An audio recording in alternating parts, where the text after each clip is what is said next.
balita, isang barko naman lumubog mismo sa crater ng Taal Volcano kaninang alas 12 ng tanghali na hindi nakatis. Ay, lumutang kalaunan. Ayan, siya na to lumutang siya.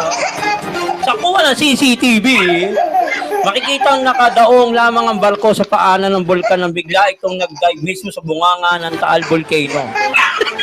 Sa naging pahayag sa mga otoridad sa barko, naisipan naman na itong sumisid at magpalamig muna sa ilalim ng tubig dahil sa nasang high heat index ng bansa. Oy, para makapatalo din. Nainitan. Subalit umawon kagad dahil nakalimutan niya nasa crater pala siya ng bulkan.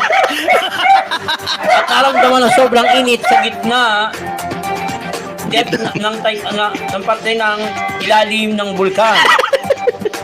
Pangarap din yan talunin ng 12,500 feet depth ng Titanic. Ay, kaya pala. Kaya naisipan niya mag-dive. Pero hindi na ito tinuloy.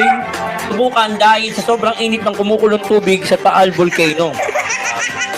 Nagpamo lamang nagpamula ng minor minor burns ang barko at nagpagaling ngayon sa Siemens Hospital sa Intramuros, Maynila. Ano ulit yun? Siemens. Siemens. Kala ko Siemens. Sorry. Uy! Bulo Okay.